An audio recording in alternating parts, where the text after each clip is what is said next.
ठिकाणी भाषण करण्यासाठी उभा नाही, पण काही गोष्टी बहुजन समाज पार्टीच्या माध्यमानं आपल्या डोक्यामध्ये एक गोष्ट भरलेली आहे ती दूर करण्याचा मी प्रयत्न करतोय.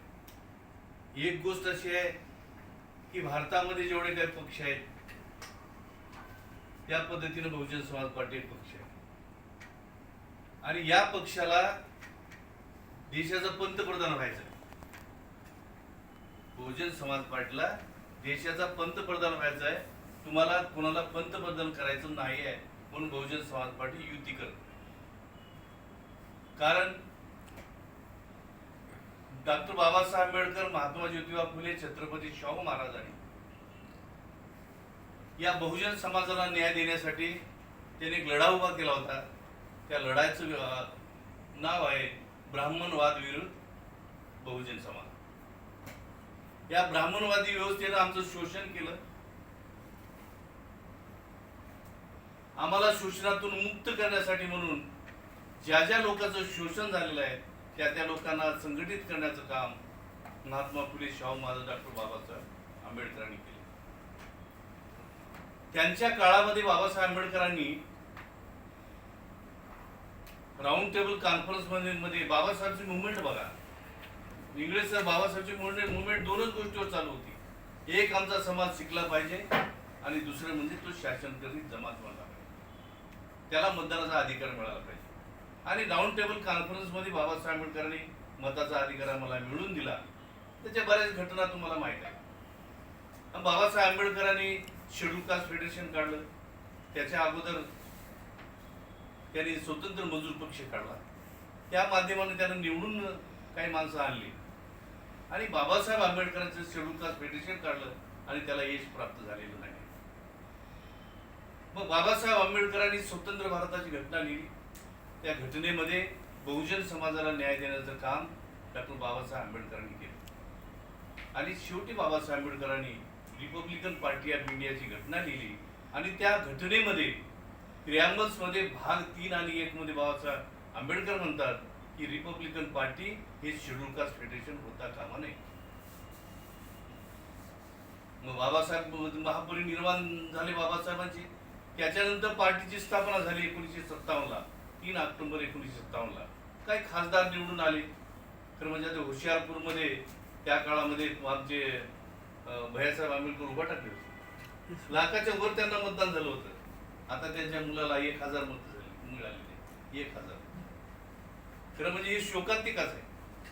आणि बाबासाहेब आंबेडकरांच्या नंतर जे रिपब्लिकन पक्ष स्थापन झाला, एकच वर्षामध्ये रिपब्लिकन पक्ष फुटला. दुरुस्त आणि नादुरुस्त अशी पार्टी स्थापना झाली.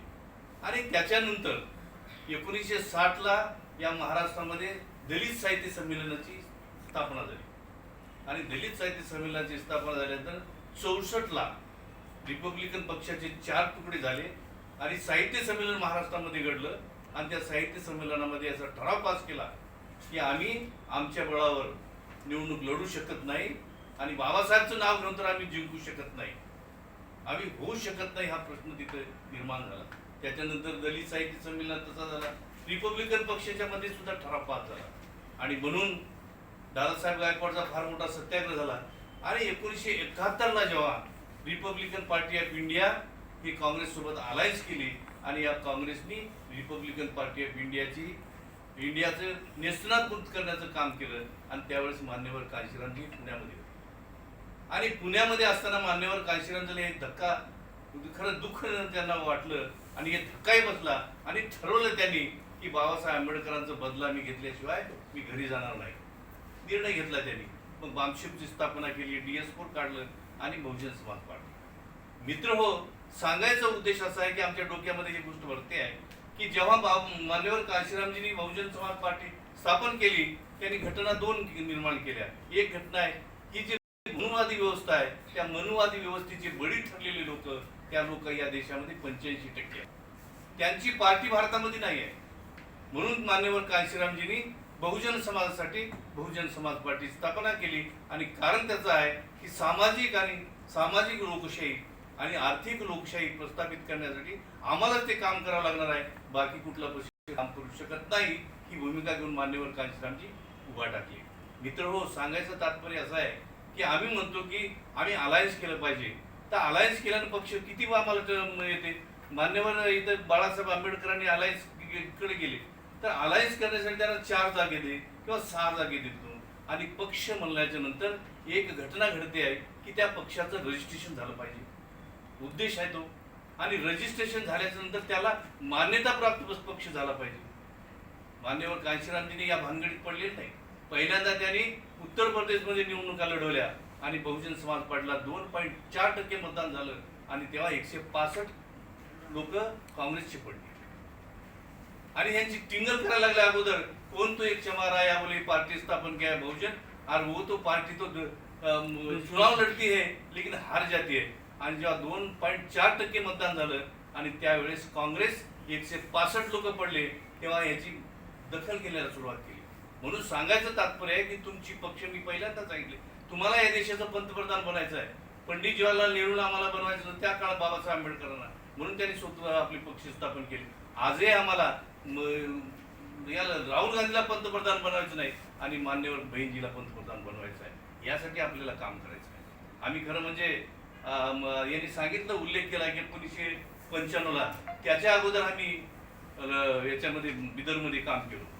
वास्तविक पाहता DSS, दलित संघर्ष समिती, TMA, तहरीक मुस्लिम शबान आणि एक गौंड संघर्ष समिती, या तिन्ही संघटनेने तिथे कार्यक्रम घेतला होता. आणि त्या कार्यक्रमामध्ये मान्यवर कांशीरामजी, रामविलास पासवान एक प्रमुख अतिथी म्हणून होते. की मान्यवर कांशीराम तिथे पोहोचू शकले नाही, पण रामविलास पासवान पोहोचला होता आणि त्यांनी कांशीरामजीवर टीका केली होती.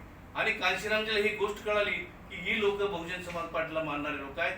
उबाळे त्या काळामध्ये होते. उबाळेला सांगितले की तुम्ही काही करा, परंतु इथे कुणाला तरी माणसं पाठवा. मग त्यांनी मला सांगितलं होतं की बाई तुम्ही कॅडर घेऊ शकता आणि तुम्ही तिथे जा. आता सुनीलला माहित आहे आमच्यासोबत हा काम केलेला आहे की त्या ठिकाणी मुस्लिमचा एक कार्यकर्ता होता, त्या कार्यकर्ता जुल्फिकार आझमी, त्याला फक्त एवढंच काम दिले ते आपल्या बामचिपच्या लोकांनी की फक्त मोरे साहेबाची व्यवस्था तू कर, जेवण्याची राहण्याची व्यवस्था कर आणि कॅडर काम घे. आणि त्या ठिकाणी मी 3 महिने काम केलं. तिथलं मी धनगर तयार केला, तिथला मुसलमान तयार केला, तिथला ख्रिश्चन तयार केला, तिथला मातंग तयार केला, तिथला कोळी तयार केला, तिथला बुद्धिस्ट तयार केला. ही एवढे मंडळी जेव्हा तयार झाली तर मान्यवर कांशीरामची सभा झाली त्या ठिकाणी. आणि सभेमध्ये मोठ्या प्रमाणामध्ये हा बहुजन समाज जागृत झालेला कळाला कांशीरामजीला आणि निवडणुका डिक्लेअर झाल्या. तर आज आम्ही बिदरमधून मुसलमान दिला, औरादमधून धनगर दिला, एक कोळी समाजचा कार्यकर्ता दिला आणि भालकीमधून धनगर दिला आणि बौद्ध समाजाचा कार्यकर्ता बसव कल्याण दिला. हे जे मेळ आम्ही घातला होता आणि त्या ठिकाणी कांशीरामजी सभेला आले. तर हे जे मतदान होतं की झुल्फिकार अशी निवडून आला, कसा निवडून आला की 7 मुसलमान तिथे उभा टाकले त्याच्यावर. पण त्या मुसलमानांसोबत धनगर नव्हता, त्या मुसलमानांसोबत कोळी नव्हता, त्या मुसलमानासोबत बुद्धिस्ट नव्हता, मातंग नव्हता, चर्मकार नव्हता, परंतु ह्या मुसलमानासोबत ही सगळी मंडळी होती. आणि तेव्हा झुल्फिकार आझमी 1994ला तिथं बहुजन समाज पार्टीच्या वतीने निवडून आला, आमदार झाला. आणि त्यानेच खरं म्हणजे मला थोडीशी 2-3 लाखाची मदत केली होती. 19,000 मतदान झाले होते. तर हेच साहेबराव बारडकर म्हणला की भाई हाथ बहुत गुमराह है, फिर रहा है, तो उसको बुलाओ मेरे पास. मला आणि म्हणलं भाई तू सरेंडर हो जा की हम जीत सकते. 11,500 का 12,500 मतांनी तो माझ्या विरोधात आमदार झालेला आहे. तर सांगायचं तात्पर्य असं आहे की की हे जे मंडळी आहेत की आज उत्तर प्रदेशमध्ये 1957च्या नंतर एक नारा लावला होता उत्तर प्रदेशमध्ये, तिथे चमार मुसलमान भाई भाई हिंदू कौम कहां से आई. चमार मुसलमान